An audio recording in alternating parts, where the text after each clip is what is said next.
പ്പോൾ അവരത് പ്രവേശിക്കാൻ തയ്യാറായില്ല എന്ന് പറഞ്ഞാൽ അനുസരണയില്ലാത്ത ഒരു വിഭാഗമായിരുന്നു ഇസ്രായേലി സമൂഹം. ഇന്നും അനുസരണയില്ലല്ലോ. ഈ കുഞ്ഞു മക്കളെ അടക്കം കൊന്നൊടുക്കുന്നത് പാടില്ല എന്ന് UN അടക്കമുള്ള ലോകത്തിന്റെ പല ഭാഗങ്ങളിൽ നിന്ന് പറഞ്ഞിട്ട് പോലും അഭയാർത്ഥി ക്യാമ്പിലേക്ക് നിങ്ങൾ പോകണമെന്ന് പറഞ്ഞ് അഭയാർത്ഥി ക്യാമ്പിലേക്ക് താമസം മാറിയിട്ട് പോലും ആ അഭയാർത്ഥി ക്യാമ്പിലുള്ളവരെ പോലും നിഷ്ഠൂരം വധിക്കുന്ന ഈ വൃത്തികെട്ട വർഗം ഇവർ ഇന്നല്ല, ഇനി എത്രത്തോളം ഖിയാമത്ത് നാളിന് അവസാനം വരെ ഇവർ അനുസരണയില്ലാത്ത വർഗമാണ്. ഇത് ഖുർആൻ പറഞ്ഞ കാര്യമാണ്. പരിശുദ്ധ ഖുർആൻ പറഞ്ഞ കാര്യമാണ്. അള്ളാഹുവിന്റെ പ്രവാചകൻ നമ്മളെ പഠിപ്പിച്ചു. മൂസ നബി അലൈഹിസ്സലാത്തു വസ്സലാമിനെ വളരെ കഷ്ടപ്പെടുത്തി ഒരുപാട് പരീക്ഷണങ്ങൾ അവരുടെ ഭാഗത്തു നിന്നും ഉണ്ടായി മൂസ നബി അലൈഹിസ്സലാത്തു വസ്സലാമിന്. കാരണം അനുസരണയില്ലാത്ത വർഗമാണ്. മൂസ നബി അലൈഹിസ്സലാത്തു വസ്സലാമിന്റെ അടുക്കൽ എന്ത് പരാതിയുമായിട്ട് വരുന്നത് ഇസ്രായേലികളാണ്, എല്ലാ പരാതിയും. അപ്പോൾ മൂസ നബി അലൈഹിസ്സലാത്തു വസ്സലാം അള്ളാഹുവിന്റെ തീരുമാന പ്രകാരം കാര്യങ്ങൾ പറയും, പക്ഷെ ഇവരതനുസരിക്കൂല. അങ്ങനെയാണ് ഒരു കൊലയുമായി ബന്ധപ്പെട്ട് മൂസ നബി അലൈഹിസ്സലാത്തു വസ്സലാമിനെ ഇസ്രായേലികളെ സമീപിക്കുന്നത്. ഞങ്ങൾ ഒരാൾ കൊല ചെയ്യപ്പെട്ടു, അതുകൊണ്ട് പ്രവാചകരെ നിങ്ങൾ അള്ളാഹുവിന്റെ ഏറ്റവും അടുത്ത വ്യക്തിയാണല്ലോ, ഒന്ന് പ്രാർത്ഥിച്ചാൽ ഞങ്ങൾക്ക് അതിനൊരു പരിഹാരം കാണാൻ കഴിയും, അതാരാണെന്ന് ആ ഘാതുകനെ കണ്ടുപിടിക്കാൻ കഴിയും. മൂസ നബി അലൈഹിസ്സലാത്തു വസ്സലാം അള്ളാഹുമായി ബന്ധപ്പെട്ടപ്പോ അള്ളാഹു സുബ്ഹാനഹു വ തആല സിമ്പിളായ ഒരു മറുപടി പറഞ്ഞു. വഇദ് ഖാല മൂസാ ലിഖൗമിഹി യാ ഖൗമി اذكروني يا قوم إذ قال موسى لقومه يا قوم اذبحوا بقرة. അല്ലാഹു സുബ്ഹാനഹു വ തആല മൂസ നബി അലൈഹിസ്സലാത്തു വസ്സലാം പറഞ്ഞു, മൂസ അവരോട് ഒരു മൃഗത്തെ അറക്കാൻ പറ, ഒരു പശുവിനെ അറുത്ത് അതിന്റെ തോലെടുത്ത് ആ കാണുന്ന മൃതശരീരത്തിൽ അടിച്ചാൽ ആരെന്ന് മനസ്സിലാകും. സിമ്പിളായിട്ട് പറഞ്ഞു കൊടുത്തു. അല്ലാഹു സുബ്ഹാനഹു വ തആല ഈ സമുദായത്തോട് പറഞ്ഞു. മൂസ നബി അത് സ്വീകരിച്ചു. മൂസ നബി അത് അവരുടെ അനുയായികളോട് പറഞ്ഞു, നിങ്ങളൊരു പശുവിനെ നിങ്ങൾ അറക്കണം, അള്ളാഹുവിന്റെ തീരുമാനമാണ്. ഉടനെ അവർ പറഞ്ഞു, ഖാലൂ വതത്തഖിദുനാ ഹുസ്വാ, നീ എന്ത് മൂസ ഞങ്ങളെ പരിഹസിക്കുകയാണോ? നീ എന്ത് ഞങ്ങളെ പരിഹസിക്കുകയാണോ? ഞങ്ങൾ ഒരു ഘാതുകന്റെ കാര്യം അന്വേഷിക്കാൻ വന്നപ്പോ പശുവിനെ ഇറക്കണം എന്നൊക്കെ പറഞ്ഞാൽ ഞങ്ങൾ എന്താ? ഞങ്ങളെ നീ കളിയാക്കുകയാണോ, പരിഹസിക്കുകയാണോ?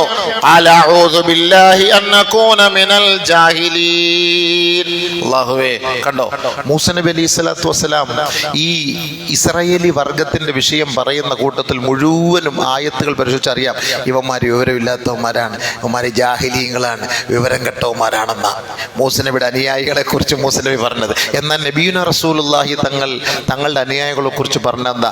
അസ്ഹാബി കന്നുജൂം, എന്റെ അനുചരന്മാർ, എന്റെ അനുയായികൾ നക്ഷത്ര തുല്യരാണ്. നബി സല്ലല്ലാഹു അലൈഹി വസല്ലം തങ്ങൾ പറഞ്ഞതാണ്, എന്റെ അനുയായികൾ നക്ഷത്ര തുല്യരാണ്. എന്നാൽ മൂസ നബി അലൈഹിസ്സലാത്തു വസ്സലാമിന്റെ അനുയായികളെ കുറിച്ച് മൂസ നബി അലൈഹിസ്സലാത്തു വസ്സലാം പറഞ്ഞെന്താ? വിവരമില്ലാത്തവന്മാരാണ് ഇവന്മാർ, വിവരമില്ലാത്ത വിഡ്ഢികളായി പോയല്ലോ പടച്ചവനെ. അന്നേ ആ ശാപ പേരിന് അർഹരായവരാണ്. ലുഅനല്ലദീന കഫറൂ മിൻ ബനീ ഇസ്രായീല അലാ ലിസാനി ദാവൂദ വഈസ ഇബ്നു മറിയം ദാലിക ബിമാ അസൗ വകാനൂ യഅതദൂൻ കാനൂ ലാ യതനാഹൗന അൻ മുൻകരിൻ ഫഅലൂ ലബിഅസ മാ കാനൂ യഫ്അലൂൻ. لعن الذين كفروا من بني إسرائيل على لسان داوود وعيسى بن مريم. നോക്കണേ, ഓരോ പ്രവാചകന്മാരുടെ ശാപം ഏറ്റുവാങ്ങിയവന്മാരാണ് ഈ വർഗം. ഗുണം പിടിക്കൂല, ഈ ഖിയാമം വരെ ഈ വർഗം ഗുണം പിടിക്കൂല.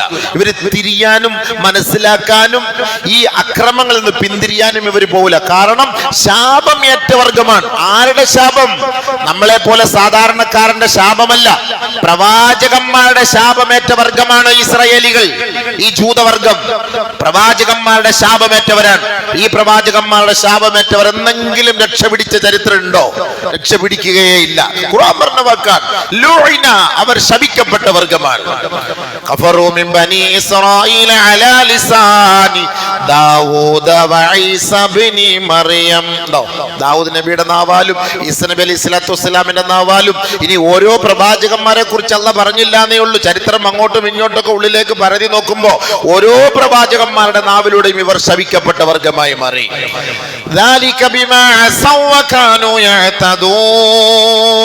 അവരുടെ അഹങ്കാരങ്ങൾ കൊണ്ടും അതിക്രമങ്ങൾ കൊണ്ടും ആഭാസങ്ങൾ കൊണ്ടും ഇവർ ശപിക്കപ്പെട്ടവരായി.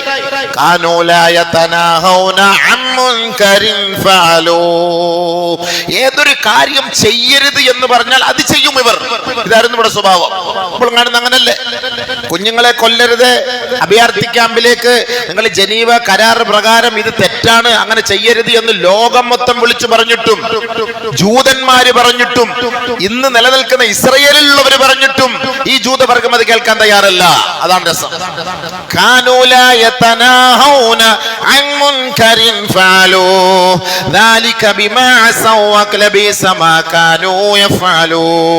ഇവരെന്ന് പറഞ്ഞാൽ ഇവരുടെ സ്വഭാവം ഒരു നിലയ്ക്കും അനുസരണ ഇല്ലാത്ത വർഗമാണ്. ഇന്ന ഒരു കാര്യം ചെയ്യരുത് എന്ന് പറഞ്ഞാൽ അത് ചെയ്യും. ദുഷിച്ച കാര്യങ്ങളെ ഒഴിവാക്കണമെന്ന് പ്രവാചകന്മാർ പറയുമ്പോൾ അത് സ്വീകരിക്കുകയില്ല. ആ ദുഷിച്ച കാര്യങ്ങൾക്ക് കൂടുതൽ പ്രേരണ നൽകുകയും അതവർ ആവർത്തിക്കുകയും ചെയ്യും. അങ്ങനെയായിരുന്നു ഇവരുടെ സ്വഭാവം. അതാണ് ഇവര് പറഞ്ഞു. എന്തെങ്കിലും ഒരു വിഷയം പറയുമ്പോ ഞങ്ങൾ ആരെന്നറിയോ? വഖാലത്തിൽ യഹൂദു വന്നസാറാ നഹ്നു അബ്നാഉല്ലാഹി വഹിബ്ബാഉ. ഞങ്ങൾ എന്ത് അനുസരിക്കണം മൂസ? ഞങ്ങൾ അല്ലാഹുവിന്റെ മക്കളാണ്, ഞങ്ങൾ അല്ലാഹുവിന്റെ മക്കളാണ്, ദൈവപുത്രന്മാരാണ് ഞങ്ങൾ. ഞങ്ങൾ എന്തിനനുസരിക്കണം? ഞങ്ങൾ ഭൂമിയിൽ വാഴ്ത്തപ്പെട്ടവരാണ്, ദൈവത്തിന്റെ ഇഷ്ടദാസന്മാരാണ്, ഇഷ്ടപുത്രന്മാരാണ്. അതുകൊണ്ട് ഞങ്ങൾ നിന്നെ അനുസരിക്കേണ്ട ആവശ്യമില്ല. ഞങ്ങൾക്ക് എല്ലാ പൊരുത്തവും തൃപ്തിയും ദൈവത്തിന്റെ ഭാഗത്ത് നിന്ന് കിട്ടിയിട്ടുണ്ട്. ഇവര് പറഞ്ഞ വാക്കാണ് വഖാലത്തിൽ യഹൂദു വന്നസാറാ നഹ്നു അബ്നാഉല്ലാഹി വഹിബ്ബാഉ. ഞങ്ങൾ അള്ളാന്റെ സന്താനങ്ങളാണ്, അള്ളാന്റെ ഇഷ്ടദാസന്മാരാണ്, അവരാണ് പറയുന്നത്. അതുകൊണ്ട് ഞങ്ങൾക്ക് പ്രശ്നമില്ല. അതുകൊണ്ട് നീയും നിന്റെ സമുദായം, നീ ഇഷ്ടപ്പെടുന്നവരുമായിട്ട് പൊയ്ക്കോളി, ബൈത്തുൽ മുഖദ്ദസിലേക്കോ എങ്ങോട്ടോ പൊയ്ക്കോ, ഞങ്ങളെ കൊണ്ട് ഇതൊന്നും പറ്റൂല. അതാണ് അപ്പൊ മൂസ നബി അലൈഹി സ്വലാത്തു വസ്സലാം ഒരു മൃഗത്തെ അറക്കാൻ പറഞ്ഞപ്പോ അങ്ങ് അറുത്താ മതി.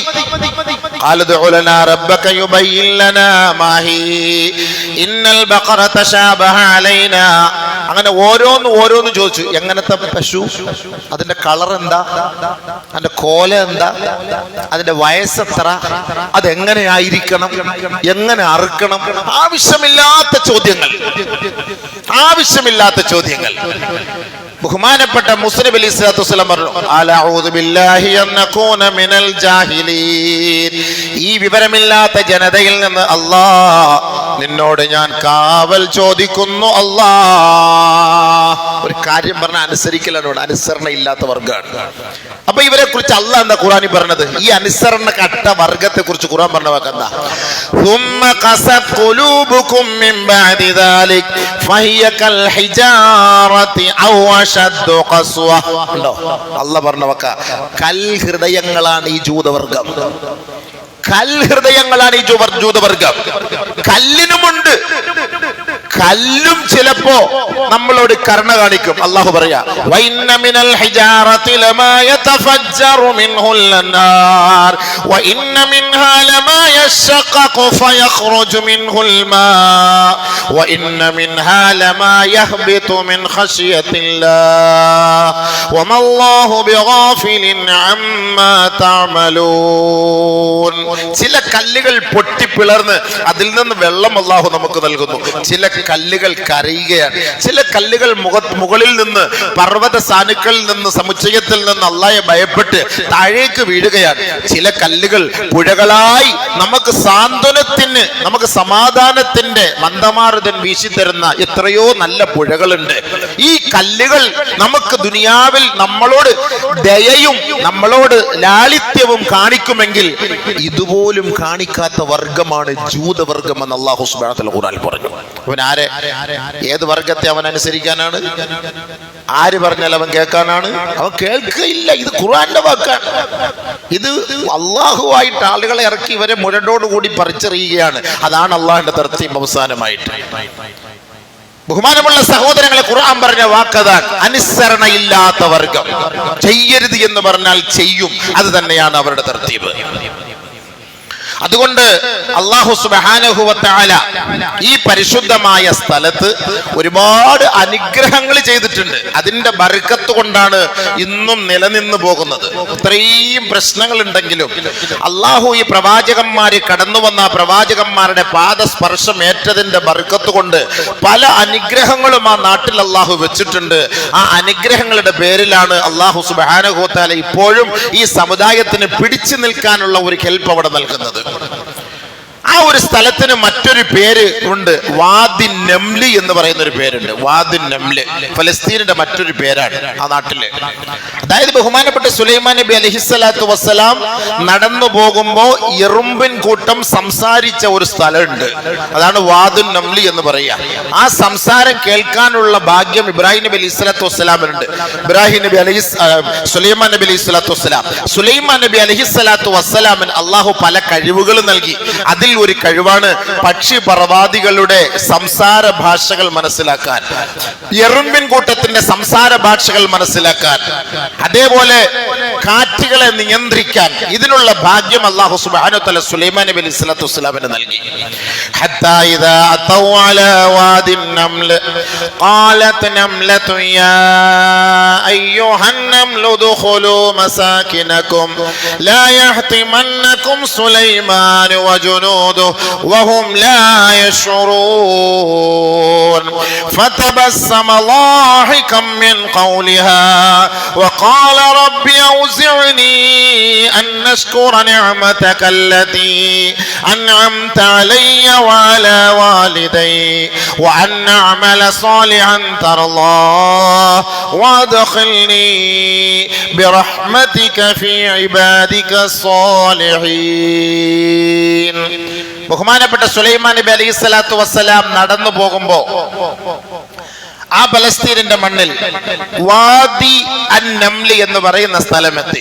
ഹത്താ ഇദാ തൗ അലാ വാദിൻ നംല്, എറുമ്പിന്റെ കൂട്ടം ഉള്ള സ്ഥലം, അതിന്റെ താവളം, അതിന്റെ പരിസരത്തെത്തി. قالت نملة يا أيها النمل ادخلوا مساكنكم لا يحطمنكم سليمان وجنوده وهم لا يشعرون. എറുമ്പിൻ കൂട്ടങ്ങളെ, നിങ്ങൾ എല്ലാവരും അകത്തേക്ക് കയറിക്കോളി, സുലൈമാനും പരിവാരങ്ങളും വരുന്നുണ്ട്, അവരൊക്കെ ചവിട്ടി നിങ്ങളെ കൊന്നുകളയും, അതുകൊണ്ട് നിങ്ങൾ എല്ലാവരും അകത്തേക്ക് കയറിക്കോളി. ഇത് ആര് കേട്ടു? സുലൈമാൻ നബി അലൈഹി സ്വലാത്തു വസ്സലാം കേട്ടു. ഫതബസ്സമ ളാഹികം മിൻ ഖൗലിഹാ, ചിരിച്ചു, പുഞ്ചിരിച്ചു. അത് കേട്ടിട്ട് എറുമ്പിന്റെ സംസാരം കേട്ടിട്ട് ബഹുമാനപ്പെട്ട സുലൈമാൻ നബി അലൈഹി സ്വലാത്തു വസ്സലാം ചിരിക്കാണ്. ഫതബസ്സമ ളാഹികം മിൻ ഖൗലിഹാ, അല്ലാഹു എനിക്ക് ചെയ്ത ഏറ്റവും വലിയ ഒരു അനുഗ്രഹമാണ്. അല്ലാഹുവേ, ഈ ഉദരജീവികൾ പടച്ചവനെ, ഈ എറുമ്പിൻ കൂട്ടത്തിന്റെ ഭാഷ നീ എനിക്ക് മനസ്സിലാക്കി തന്നല്ലോ അല്ലാ. ഉടനെ ബഹുമാനപ്പെട്ട സുലൈമാൻ നബി അലൈഹി സ്വലാത്തു വസ്സലാം അല്ലാഹുവിനോട് പറഞ്ഞു, ഖാല റബ്ബി ഔസിഉനി അൻ അഷ്കുറ നിഅമതക അല്ലതി അൻഅംത അലയ്യ വഅലാ വാലിദയ്യ വഅൻ അഅമല സാലിഹൻ തർളാഹ് വഅദ്ഖിൽനി ബിറഹ്മതിക ഫീ ഇബാദിക സ്സാലിഹീൻ. അല്ലാഹുവേ, എനിക്കും എൻ്റെ പിതാവിനും നീ തന്ന അനുഗ്രഹം, നിന്റെ മാർഗത്തിൽ ചെലവ് ചെയ്യാൻ നീ എനിക്ക് പ്രചോദനം നൽകണേ അല്ലാഹ്. കണ്ടോ, ഒരുപാട് ദൃഷ്ടാന്തങ്ങൾ ഇതിലുണ്ട്. അള്ളാഹു നമുക്ക് ചെയ്തെന്ന നിഅമത്തുകൾക്ക് നന്ദികേട് കാണിക്കുമ്പം അള്ളാന്റെ ശിക്ഷ ഉണ്ടാവും. ഒരു കാലഘട്ടത്തിൽ ഫലസ്തീൻ ലോക രാജ്യത്തിന്റെ മുന്നിൽ വലിയ സമ്പന്നതയുടെ നാടായിരുന്നു. ഒരു കാലഘട്ടത്തിൽ അന്നത്തെ അഹങ്കാരങ്ങളും അവരുടെ ആ ആർഭാടങ്ങളും അള്ളാഹ്ക്ക് ഇഷ്ടമില്ലാതെ വന്നു. ഒരു കാലഘട്ടം, വലിയ ഒരു കാലഘട്ടമായിരുന്നു ഒന്ന്. അന്ന് വ്യഭിചാരത്തിന് വേണ്ടിയും അനാശാസ്യ പ്രവർത്തനത്തിന് വേണ്ടിയും ആ മുഖദ്ദസായ മണ്ണിനെ അവർ ഉപയോഗപ്പെടുത്തിയപ്പോൾ അന്ന് പണ്ഡിത ഉലമാക്കൾ ഇതേപോലെ മിമ്പറിൽ നിന്നും പള്ളിയിൽ നിന്നും വിളിച്ചു പറഞ്ഞു, ഇത് അരുത്, തെറ്റാണ്, മുബാറക്കായ സ്ഥലമാണ്, ബാറക്കന ഹൗലഹു, അല്ലാഹു ബർക്കത്ത് ചെയ്ത സ്ഥലമാണ്, ഇതൊന്നും നിങ്ങൾ ചെയ്യരുത്, തെറ്റാണെന്ന് വിളിച്ചു പറഞ്ഞപ്പോൾ പണ്ഡിതന്മാരെ, ഇന്ന് നമ്മൾ ഉലമാക്കൾ പ്രാസംഗികന്മാരൊക്കെ പറയുമ്പോൾ അതിൻ്റെ കീഴിൽ മോശമായ കമന്റ് ഇടുന്നതിൽ കൂടുതൽ നമ്മുടെ കാക്കാമാരാണ് എന്നതുപോലെ തന്നെ അന്നത്തെ കാക്കാമാരും പണ്ഡിതന്മാരെ തെറി വിളിച്ചു. ഇനി വരാൻ പോകുന്നേ ഉള്ളൂ നമുക്കും. ഇന്ന് നിങ്ങൾ എഴുതി വെച്ചോളൂ ഇൻഷാ അല്ലാ. ഈ ഉലമാക്കൾ ഇന്ന് നടക്കുന്ന സംഭവങ്ങൾ, ഇനി ഇന്ത്യ രാജ്യത്തിലടക്കം വരാൻ പോകുന്ന സംഭവങ്ങൾ ആലിമീങ്ങൾ പറയുമ്പോൾ നിങ്ങൾക്ക് ഒരു പരിഹാസമായിരിക്കും. ഇൻഷാ അല്ലാ എഴുതി വെച്ചോളിൻ. അള്ളാഹു അന്ന് കാണാനും ജീവിച്ചിരിക്കാനും ഭാഗ്യവും തൗഫീഖും ഉണ്ടെങ്കിൽ നമുക്ക് ഈ കമന്റ് അടിച്ചവന്മാർക്കല്ല അന്നൊരു വെല്ലുവിളി ഉണ്ടാകും. അന്ന് മനസ്സിലാക്കും അന്ന് ഈ പണ്ഡിതന്മാർ പറഞ്ഞത് യാഥാർത്ഥ്യമാണെന്നുള്ളത്. ഇപ്പൊ മനസ്സിലാവില്ല, ഇപ്പൊ കളിയാക്കും, ഇപ്പൊ പരിഹസിക്കും. പരിഹസിച്ചുകൊള്ളട്ടെ, അതന്നെ ആ വർഗം. ഞങ്ങൾ എന്തെങ്കിലും ഒരു കാര്യം പറയുമ്പോൾ ഞങ്ങളെ പരിഹസിക്കലല്ലേ നിങ്ങളുടെ ജോലി? ഇതല്ല പറഞ്ഞ വാക്കാണ്. പ്രവാചകന്മാരോട് പറഞ്ഞെങ്കിൽ പ്രവാചകന്മാരുടെ അനന്തരാവകാശികളായ പണ്ഡിത മഹത്തുക്കൾ ഇത് ലോകത്തോട് വിളിച്ചു പറയുമ്പോ നമ്മളെ പരിഹസിക്കാനുള്ള ഒരു വിഭാഗമായി നമ്മുടെ മുസ്ലിം സമുദായം അതപ്പതിച്ചു പോയി. അങ്ങനെയാണ്. എന്റെ യാഥാർത്ഥ്യം മനസ്സിലാക്കാൻ അവർക്ക് കഴിവില്ലാതെ പോയി. അതാണ് അതിന്റെ യാഥാർത്ഥ്യം. മനസ്സിലാക്കാൻ പരിശുദ്ധമായ ഖുർആനോ ഹദീസോ മനസ്സിലാക്കാൻ, ഇസ്ലാമിന്റെ താരീഖുകളോ മനസ്സിലാക്കാൻ ആ വിഭാഗം തയ്യാറാകുന്നില്ല. അവർ വെറുതെ അനാവശ്യമായ കമന്റുകൾ അടിച്ചിട്ട് ഇസ്ലാമിനെയും പണ്ഡിതന്മാരെയും താറടിക്കുകയാണ്. അവർ മനസ്സിലാക്കും, ഇൻഷാ അല്ലാഹ് ഒരു കാലഘട്ടത്തിൽ മനസ്സിലാക്കും. ഇന്ന് ഫലസ്തീനികൾ മനസ്സിലാക്കുന്നത് പോലെ ഒരു കാലഘട്ടത്തിൽ മനസ്സിലാക്കും. പ്രവാചകന്മാരുടെ ശാപമേറ്റ സ്ഥലമാണ്. ഇത്ര വലിയ മുബാറക്കായ സ്ഥലത്ത് എന്തുകൊണ്ടാണ് ഈ അദാബ്? വെറുതെ അള്ളാഹു ആരെയും അള്ളാഹു ശിക്ഷിക്കുകയേ ഇല്ല. മനസ്സിലാക്കണം, വെറുതെ അള്ളാഹു ആരെയും ശിക്ഷിക്കുകയില്ല. ഇതൊക്കെ നമ്മൾ മനസ്സിലാക്കേണ്ട ചരിത്രങ്ങളാണ്. നമ്മൾ വിചാരിക്കും നമുക്കിപ്പോൾ ഇവിടെ ഒരു കുഴപ്പമില്ല എന്ന്. കുഴപ്പം വരാൻ പോകുന്നതല്ലേ ഉള്ളൂ. കുഴപ്പമില്ല എന്ന് സന്തോഷിക്കേണ്ട ആരും. അതാണ് നമ്മൾ മനസ്സിലാക്കേണ്ടത്. ഇതുപോലെ കുഴപ്പമില്ല എന്ന് വിചാരിച്ചിട്ട് നമുക്കിനി സാമ്പത്തികമായി ഒരു പ്രശ്നവും ഉണ്ടാവൂല എന്ന് മനസ്സിലാക്കിയിരുന്ന ഒരു വിഭാഗമായിരുന്നു ഫലസ്തീന്റെ മക്കൾ. സ്വർണ്ണ തളികകൾ കൊണ്ട് അമ്മാനമാടിയവരായിരുന്നു ഒരു കാലഘട്ടത്തിൽ. അത്രയ്ക്ക് സമ്പന്നരായിരുന്നു. പക്ഷെ എന്തായി അവസ്ഥ? ഇന്നും അവരുടെ മണ്ണിനടിയിൽ സമ്പത്ത് കിടപ്പുണ്ട്. അത് പിടിച്ചെടുക്കാനാണ് ഈ സയനിസ്റ്റുകളുടെ തന്ത്രം. അതാണ് ഏറ്റവും വലിയ സമ്പത്ത്. അല്ലാഹു സുബ്ഹാനഹു വ തആല അവിടെ അവർ ഒളിപ്പിച്ചു വെച്ചിട്ടുണ്ട്. ആ കൻസ് അല്ലാഹു തആല അവിടെ ഒളിപ്പിച്ചു വെച്ചിട്ടുണ്ട്. അത് പിടിച്ചെടുക്കലാണ് ഈ പാശ്ചാത്യന്മാരുടെ ലക്ഷ്യം. മുസ്ലിമീങ്ങളുടെ കൈകളിൽ നിന്ന് പിടിച്ചെടുക്കുക. അതിനുള്ള യുദ്ധതന്ത്രങ്ങളാണ് ഈ മെനഞ്ഞുകൊണ്ടിരിക്കുന്നത്. അതുകൊണ്ട് ബഹുമാനമുള്ള സഹോദരങ്ങളെ, അല്ലാഹു തആല നിഅമത്ത് ചെയ്തു. ബഹുമാനപ്പെട്ട സുലൈമാൻ നബി അലൈഹി സ്വലാത്തു വസ്സലാം അല്ലാഹുവിനെ ശുക്ർ ചെയ്തു. അല്ലാഹ്, ഇവരുടെ സംസാരം കേൾക്കാൻ നീ എനിക്ക് ഭാഗ്യം നൽകി. അല്ലാഹുവേ, എനിക്ക് നീ ചെയ്ത അനുഗ്രഹം, നിന്റെ മാർഗത്തിൽ ചെലവ് ചെയ്യാൻ നീ ഭാഗ്യം എന്താ അല്ലാഹ്. ഇതായിരിക്കണം ഓരോ സത്യവിശ്വാസിയുടെ ലക്ഷ്യം. അല്ലാഹു നമുക്ക് സമ്പത്ത് തന്നിട്ടുണ്ടോ, കഴിവ് തന്നിട്ടുണ്ടോ? അല്ലാഹുവിന്റെ മാർഗത്തിൽ ചെലവ് ചെയ്യാൻ, അതിനൊരു ഭാഗ്യത്തിന് വേണ്ടി നമ്മൾ അല്ലാഹുവോട് ചോദിക്കണം. അതായിരുന്നു സുലൈമാൻ നബി അലൈഹി സ്വലാത്തു വസ്സലാം ചോദിച്ചത്. അങ്ങനെയായിരുന്നു അല്ലാഹു സുബ്ഹാനഹു വ തആല നിഅമത്ത് കൊടുത്തത്. ആ ബൈത്തുൽ മുഖദ്ദസിന് അധികാരം സുലൈമാൻ നബി അലൈഹി സ്വലാത്തു വസ്സലാമിന് നൽകിയത്. എന്നിട്ട് അതിൽ അഹങ്കരിച്ചില്ല. അദ്ദേഹം അല്ലാഹുവോട് ദുആ ചെയ്തു, പടച്ചവനെ, എനിക്ക് നീ തന്ന ഈ അനുഗ്രഹം, നിന്റെ മാർഗത്തിൽ ചെലവ് ചെയ്യാൻ നീ എനിക്ക് പ്രചോദനം നൽകണേ അല്ലാ. എന്റെ മക്കളെ നീ നന്നാക്കണേ അല്ലാ. എന്നെ നീ സ്വാലിഹീങ്ങളിൽ ഉൾപ്പെടുത്തണേ അല്ലാ. അത്ര വിനയത്തിന്റെ പ്രാർത്ഥനയായിരുന്നു ബഹുമാനപ്പെട്ട സുലൈമാൻ നബി ചെയ്തത്. അപ്പോൾ ആ നാട് വാദി നംലി എന്നും അറിയപ്പെട്ടു ബൈത്തുൽ മുഖദ്ദസ്. ചെറിയ കാര്യമല്ല ഇത്. ഇങ്ങനെ ഒരു യുദ്ധത്തിന്റെ ഒരു തുടക്കം ഉണ്ടാകുമെന്ന് വർഷങ്ങൾക്ക് മുമ്പ് ആദരവായ റസൂലുള്ളാഹി സ്വല്ലല്ലാഹു അലൈഹി വസല്ലം തങ്ങൾ പറഞ്ഞിട്ടുണ്ട്. അത് സംഭവിക്കണമല്ലോ. ലാ തസാലു ഇസാബത്തും മിൻ ഉമ്മത്തി യുഖാതിലൂന അലാ അബ്വാബി ദമശ്ക് وما حولها وعلى أبواب بيت المقدس وما حولها لا يضرهم خذلان من خذلهم ظاهرين على الحق إلى يوم القيامة.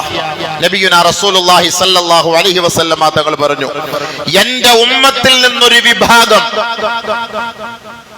ഉദിച്ചു വന്നുകൊണ്ടേയിരിക്കും, ഉണർന്നുകൊണ്ടിരിക്കും, വളർന്നുകൊണ്ടിരിക്കും.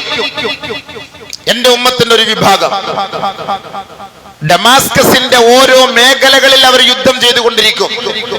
ബൈത്തുൽ മുഖദ്ദസിന് വേണ്ടി അതിന്റെ ഓരങ്ങളിൽ, ഓരോ ഭാഗങ്ങളിൽ അവർ യുദ്ധം ചെയ്തുകൊണ്ടിരിക്കും. ലാ യളുറുഹും ഖിദ്ലാനു മൻ ഖദലഹും. ആരെല്ലാം അവരെ തളർത്താനും തകർക്കാനും ശ്രമിച്ചാലും അതെല്ലാം പുല്ലുവില നൽകിക്കൊണ്ട് അതെല്ലാം വലിച്ചെറിഞ്ഞ് ളാഹിരീന അലൽ അലൽ ഹഖ്, ഞങ്ങൾ തീവ്രവാദികളും ഭീകരവാദികളുമല്ല, സത്യത്തിന് വേണ്ടി നിലകൊള്ളുന്ന വർഗമാണ് എന്ന് മനസ്സിലാക്കി ഇലാ യൗമിൽ ഖിയാമ, ഖിയാമത്ത് നാൾ വരെ അവർ ആ ഖുദ്സിന് വേണ്ടി പോരാടുമെന്ന് നബിയുനാ ശഫീഉനാ റസൂലുള്ളാഹി അല്ലാഹു റസൂൽ തങ്ങൾ പറഞ്ഞ വാക്കാണ്. അപ്പോൾ ഇത് നടന്നുകൊണ്ടേയിരിക്കും.